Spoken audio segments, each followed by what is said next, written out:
حوصلہ کر حوصلہ، یہ لڑکی دھی ہے میری، مجھے پیاری نہیں ہے کیا؟ مجھے دیکھ، میں منہ موڑے اطمینان سے بیٹھا ہوں، پیاس بجھا رہا ہوں، بولنے کی ضرورت نہیں۔ پھر کیا ہوا؟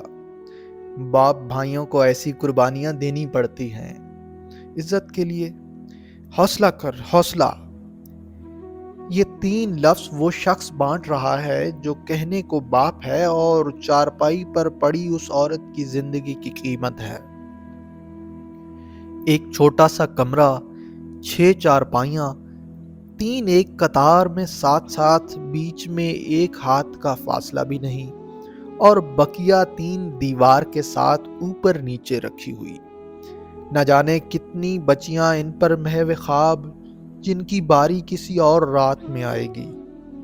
تاریک ماحول، نہ کھڑکی نہ روشن دان، جیسے کسی ویران قبرستان کی ایک قبر۔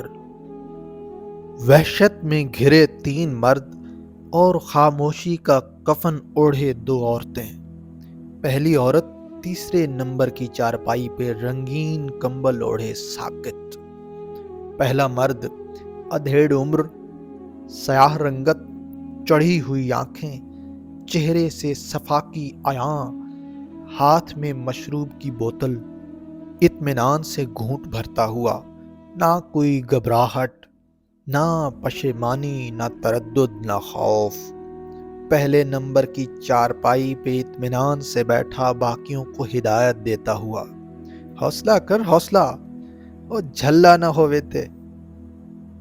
دوسرا مرد دوسرے نمبر کی چارپائی پہ اس طرح بیٹھا ہوا جیسے جھک کر زمین سے کوئی وزنی چیز اٹھا رہا ہو، یا پھر کسی چیز کو اپنے بھاری مضبوط ہاتھوں سے دبا کر فکس کر رہا ہو۔ اطمینان، سکون، نہ کوئی اضطراب، نہ بےتابی۔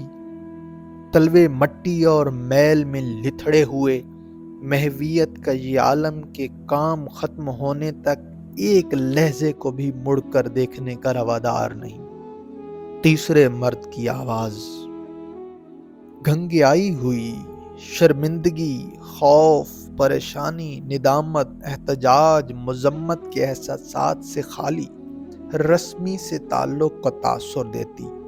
او فیصل، اچھا میں پھر فون کرتا ہوں۔ اچھا۔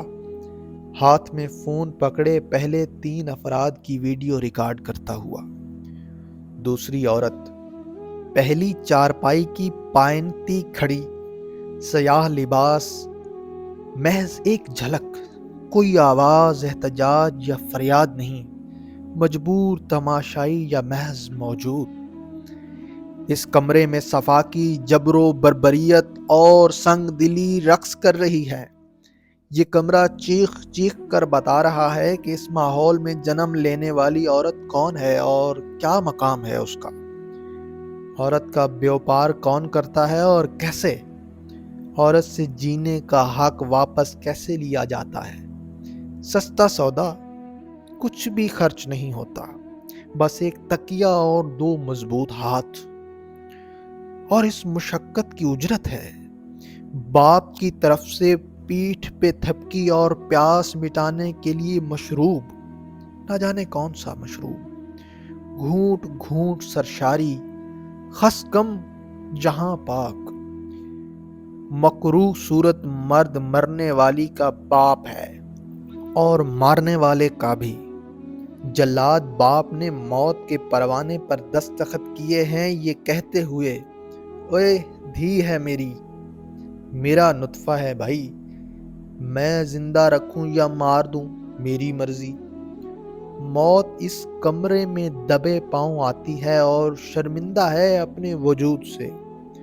موت آنسو بہاتی ہے، گڑ گڑاتی ہے، منتیں کرتی ہے، مجھ پر اتنا بوجھ مت ڈالو، میری کمر ٹوٹ جائے گی، دیکھو میں اس بڈھے کو لے جاتی ہوں، وہ زمین پہ صفاقی اور سنگ دلی کا بدنما دھبا ہے، کائنات اس سے تنگ ہے، اسے بھیج دو میرے ساتھ، اس لڑکی کو یہیں رہنے دو، زمین اسے قبولنے پر تیار نہیں، مٹی بے حال ہو جاتی ہے ایسی عورتوں کو اپنے دامن میں پناہ دے کر۔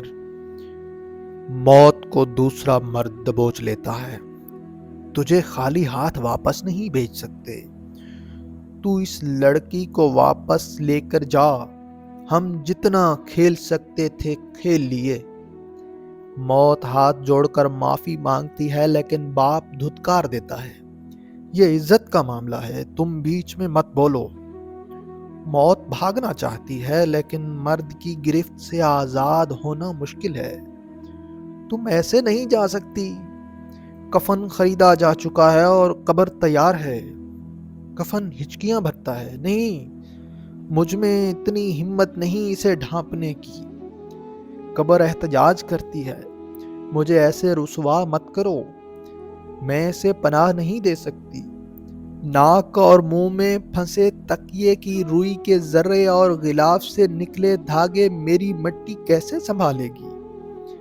فرشتے گنگ ہیں کہ پھٹے ہونٹوں اور سوجی ہوئی زبان سے نکلتی مبہم آواز کیسے سنیں؟ ایک ہی لفظ سمجھ آتا ہے، ابا، ابا۔